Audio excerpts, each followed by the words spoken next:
primeiro problema é que você, então, recebe um documento com um formato. Tá? E aí? Recebi lá um PDF, recebi um HTML, recebi um DVI, recebi um... O que eu faço? Um docx. Então, tem uma coisa que é chamada filtragem, que é a conversão, é o primeiro passo, que é a conversão para um formato padrão que seu sistema consiga entender. Né? Então, você vai fazer o quê? Vou tirar tudo que é do documento e não é texto. Então, a primeira coisa que eu tenho que saber é o que pode estar lá dentro e qual é o seu formato. Né? E a gente tem alguns formatos principais na internet, né? Obviamente. Né? E esses formatos se dividem, né, basicamente, bom, qualquer coisa eu tenho lá formato de edição, que a gente não está muito interessado. Né? A gente tem formatos de marcação, ou seja, esses formatos foram feitos para serem tratados por máquina, mas o homem entender. Então, o texto está lá marcado de alguma maneira. E eu tenho os formatos de impressão. Geralmente, um formato de impressão ele não é para o homem entender, não é para o ser humano entender, nem a mulher, nem o homem, né? Mas sempre favorece a máquina. Né? Geralmente, o que a gente vai pegar, né, muita coisa é HTML, né? E HTML é uma linguagem de marcação que, na verdade, é texto misturado com informações de como mostrar aquilo. Né? Então, as próprias linguagens de marcação se dividem em várias, né, algumas descritivas, né, que não têm comandos na linguagem, elas não podem forçar o acontecimento, elas só falam o que elas querem, como HTML, XML, SGML. Né? Algumas são procedurais, elas dizem o que querem que apareça, né? Tag, Layout e PostScript pode ser visto assim também, porque ele é legível, mas é uma linguagem de programação bem antipática, assim, bem difícil de ler. E algumas estão preocupadas apenas em ter um nível de apresentação, como a que você veja nos wikis e no Markdown, que podia aparecer aí. Né? E vamos falar rapidinho algumas coisas, e outras coisas talvez sejam menos conhecidas de vocês. Vocês podem até falar isso, eu nunca ouvi falar. Né? Então, HTML que a gente conhece mais, né? Dá para ver aqui um texto de HTML, um pedaço de HTML, né? Os browsers são especializados em interpretar HTML até errado. Uma das grandes coisas dos browsers é que eles interpretam qualquer porcaria que você mandar para eles de HTML. Né? E quando foi criado, a ideia era ser uma coisa bastante simples, baseada no SGML, que era mega complicado. Vamos fazer uma coisa muito simples. Claro que hoje não é mais simples, né? Com o advento do HTML5, CSS, JavaScript, né? Todas as coisas que lá no começo eles prometiam que nunca ia existir. Não, HTML tem que ser simples. Né? Era o discurso de 1990. E aí um dia abriu a porteira e aí se tornou ativo. Né? Eles não queriam que o browser rodasse, agora o browser é o sistema operacional. Né? Então essas coisas mudaram até na perspectiva de quem criou a internet, a web. Né? O HTML é simples, tem uma historinha ali da criação e uma evolução para um HTML mais estruturado, baseado em XML. Né? Então, hoje em dia, se você escrever um HTML correto, ele é estruturado. Né? O HTML não é estruturado de largada. Né? XML, que é uma linguagem que você não diz como vai mostrar as coisas, né? Mas você vai ter muita notícia configurada em XML, né? Coisas que você vai ter feeds de notícia para buscar. Né? E por exemplo, esses dados que são gerados automaticamente por meio de funções JavaScript que vão chamar lá, eles podem vir como XML e como JSON. Né? Agora eu tenho... JSON está bem na moda ultimamente.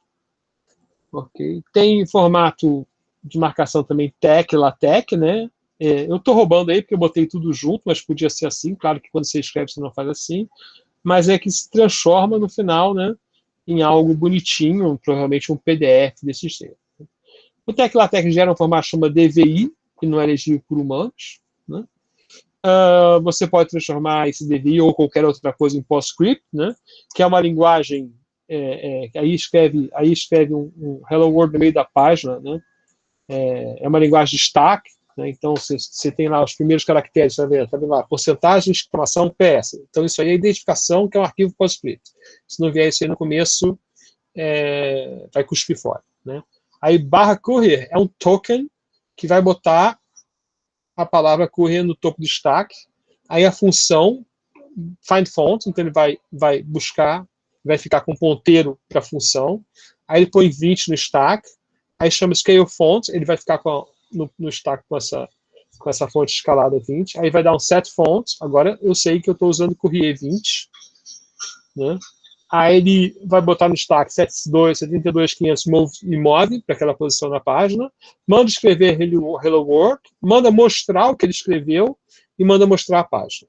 Então isso aí é exatamente uma linguagem, isso aí é um PostScript legível, né? E é uma linguagem de comando, ela dá sempre ordem, isso aí não tem nada decida como vai fazer, como é em HTML, né, ou em XML. Aí eu faço exatamente o que eu quero, estou dando imperativo, é uma linguagem de programação imperativa. As outras não são nem de programação, mas são declarativas, né. O PDF, que parece uma coisa simples, né, é um formato bem complicado, tá?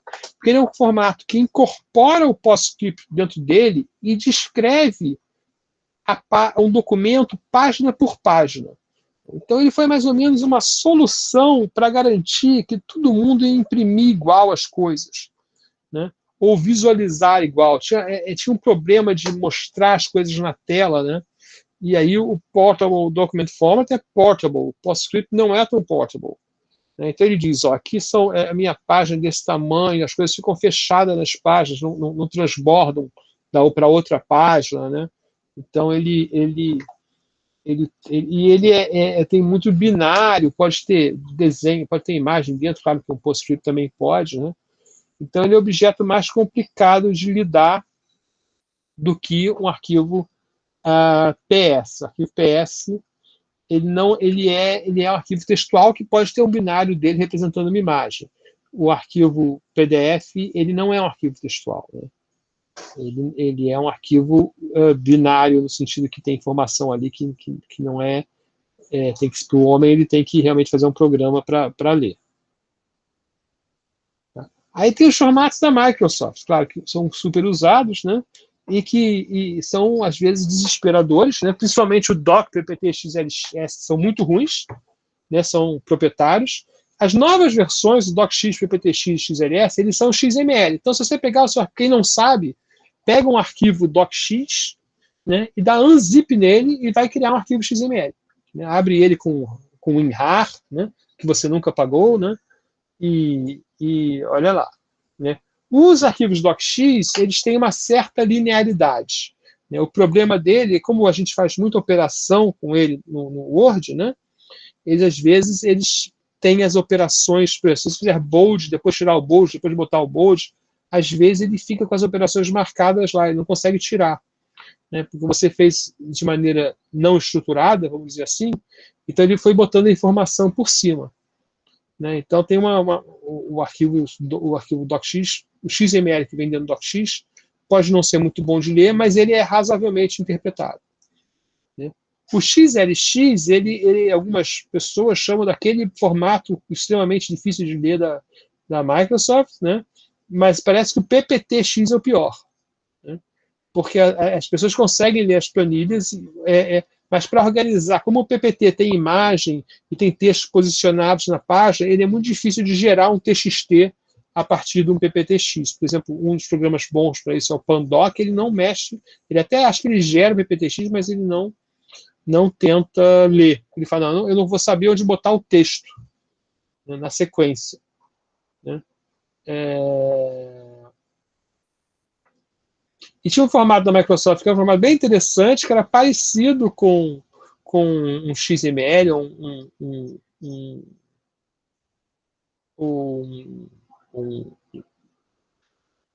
linguagem de marcação qualquer, né, que é o RTF. Então, o RTF, você pode escrever na mão um documento RTF, vai ficar todo formatadinho, bonitinho. Eu já fiz isso, gerar relatórios em RTF. Né? Aí você vai dando os comandos, é muito fácil. O problema é você ler um RTF gerado por máquina. Tá? Aí complica, porque começa a aparecer esses comandos bizarros, né, que você não sabe o que são, que é a maneira que a máquina faz. Então, é muito fácil você escrever um RTF na mão, ou programaticamente ele vai se comportar exatamente como você quer, né? Eu fazia isso em Delphi, né? Mas é difícil, aí você gera um ponto doc, né? Gera um ponto RTF, né? Que você converte fácil, mas é difícil você ler o da máquina, porque tem muito artefato estranho que você não sabe muito bem o que é.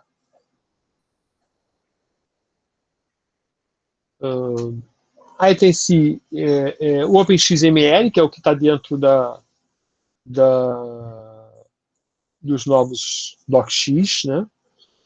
E tem um outro equivalente para os programas de uso público, que eu não sei o nome, mas também é um XML legível, com menos problemas. Né? Surpresa, né? Qual é a surpresa? Isso que a gente achou que devia ser de fácil, na verdade é uma tarefa muito difícil, né? Porque, além de ter os formatos de documentos, esses formatos têm versões. Né? Então, basicamente, isso é uma coisa que você não deve fazer sozinho. Você vai pegar um pacote pronto, né? Aqui tem uma lista de pacotes prontos, né? Para PDF, para texto, tem muito, por exemplo. Né? O Apache Tika é um mega pacotão que faz várias coisas. Né? O Apache Tika, por exemplo, o Apache Poia, o Poia é só para os arquivos da Microsoft, então ele lê XML, ele lê Excel, é bom. Né? O Pandoc converte um monte de coisa. Eu uso, por exemplo, o Pandoc na minha máquina, ele está configurado automaticamente com o GitHub, então eu salvo meus arquivos Word no GitHub e consigo, convertendo eles para TXT no Pandoc, ver a diferença entre eles. Então, em vez de ficar salvando arquivo Word, versão 1, versão 2, versão 3, eu gerencio no GitHub. Funciona perfeitamente, mas não funciona com PowerPoint. Né? E esse XPDF Reader é um reader de Linux, né, que tem uma função PDF do TXT que você pode usar dentro dele. Então, esses são os que eu achei mais conhecidos, né, mas tem outros melhores. Aí vocês acham, bom, acabou. Eu já descobri qual é o meu documento, né? É o formato PDF ou é um formato até TXT mesmo. Achei um TXT. Vocês acham que acabou? É fácil?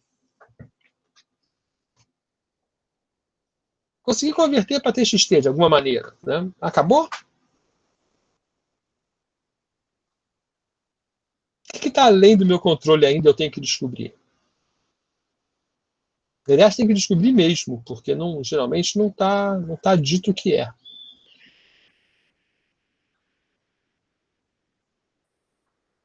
Pô, ninguém acha que quando é que você recebe assim, vai ler um negócio, aparece muito caractere estranho. Por que acontece isso?